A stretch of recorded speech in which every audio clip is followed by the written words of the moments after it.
There were so many instances while watching this film where I felt, what am I supposed to feel? Happy or sad? Hello everyone, welcome back to my channel. My name is Ashmita and I hope you all are doing well. And I will be sharing my thoughts on the Malayalam film Jan.E.Man, which released on OTT recently, Sun Next, and it is directed by Chidambaram Poduval. I remember when this movie got a theatrical release, I saw so many comments that, oh, you should watch Jan.E.Man if it's playing in a theater near you. And a lot of you urged me to watch the trailer also, but I never got around it. But yes, finally I got around watching the film. And I also remember when I was not well, I saw a couple of comments saying that, if you're not well and you need a feel-good film, please watch Jan.E.Man. And after watching the film, I completely understand why there were so many requests. This movie was really something else. I mean, I really don't want to call it a comedy film, though yeah, the majority of the film is comedy, but there is a really nice drama portion also added to it,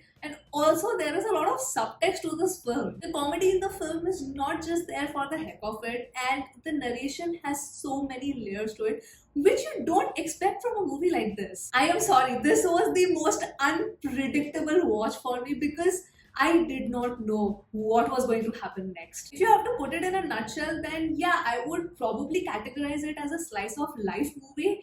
But when it comes to the narrative and the writing, there was not a single point where I could predict how the movie is going to go or how the movie is going to conclude. In fact, when Nona and I was watching this film, I was so intrigued. I kept telling him, I don't know how this movie is going to end. What is the conclusion of this movie? I am not able to predict. And that is the beauty of the storyline and the writing of this film. You would think that a particular scene is going to play out in a certain way, but something completely different happens that you will probably not be expecting. And because of the genius of this writing, as an audience, you go through a huge seesaw of emotions. I was laughing out loud at one moment, and suddenly in the next scene, I was so emotional and I wanted to cry. And then again in the next scene, I was laughing out loud. There was a point of time while watching this movie where me and Nona were like, what the hell is happening? What am I supposed to feel? I don't understand. I think that was pretty much what the writers were going for, and that was the intent, where you keep the audiences completely glued to the screen and sort of make it like an edge of the seat viewing. The downside of that kind of writing, which I think could be, is that the audience or the viewers do not get enough time to process a certain emotion. So yes, I as an audience might be getting emotional watching a certain scene, and then suddenly it cuts into a comedy scene.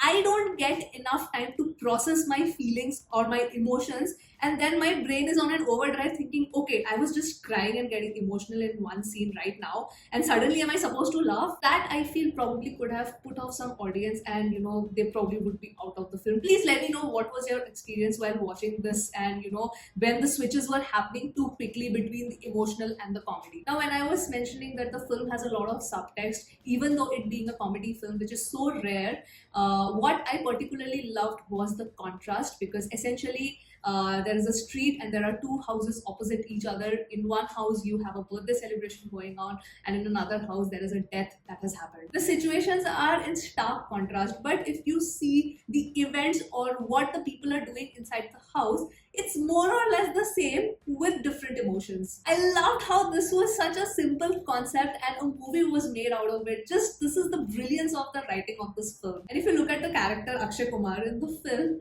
I mean, it was heartbreaking as well as funny to see that yes, he had the means and the equipment to serve both the events. One more thing about the writing that I want to add, which I loved, is how we get to know all the characters very gradually as the story progresses. When the movie starts, you actually look at the characters and you make a preconceived notion about them. But as you progress into the storyline, you understand what these characters are actually going through. It's like an onion. So you're peeling one layer after the other, and by the end of it, you have a completely different opinion on these characters. That is some brilliant writing. Then if I talk about the direction, this is a difficult movie to direct. To keep that balance, like the overall tonality of the film is of course comedic, but where you have to insert the emotion to give that impact, I think the director nailed that. At the ending climax, where there's too much chaos happening, personally for me, I felt a little bit exhausted and I was thinking, okay, where is this going? But when the final scene happened,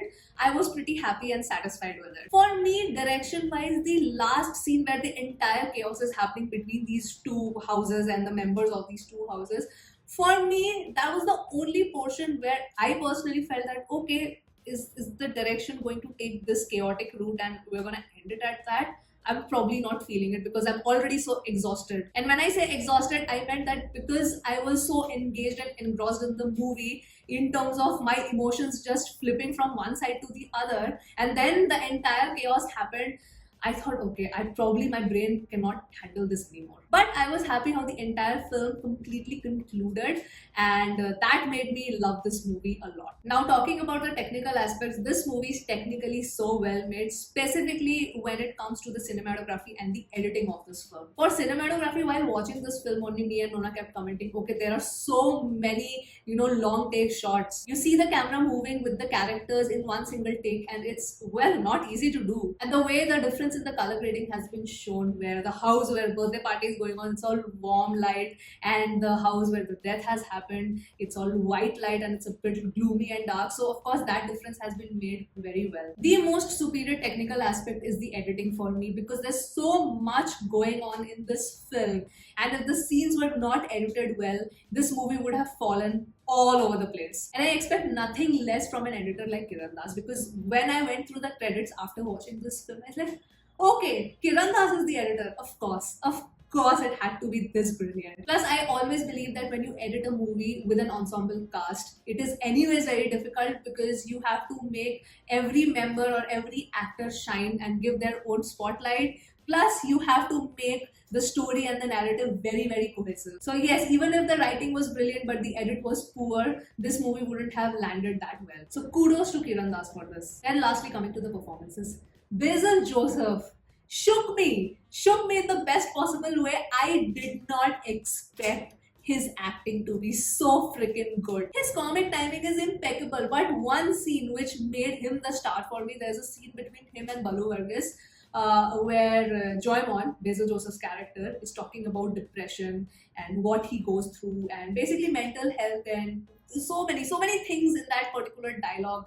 So well handled. Firstly, I want to say that that scene is so well handled and directed, because you're addressing a very sensitive topic, but it was done so beautifully. And in that particular scene, you can just see the progress of Basil Joseph's acting, where you really feel that, oh my god, like it will hit you in the heart that, oh, Jan.E.Man is going through this much pain. I completely fell in love with that scene. I completely fell in love with his acting at that moment. Then other actors like Lal, Balu Varghese, Arjun Ashokan, Ganapati, Siddharth Menon, so many actors are there. All of them did well, and they just fit their role perfectly. I think casting wise, this was a great cast. Overall, when you're watching it, yes, it is very enjoyable, but I feel this movie addresses so many things like loneliness, depression, family bonds, love, friendship.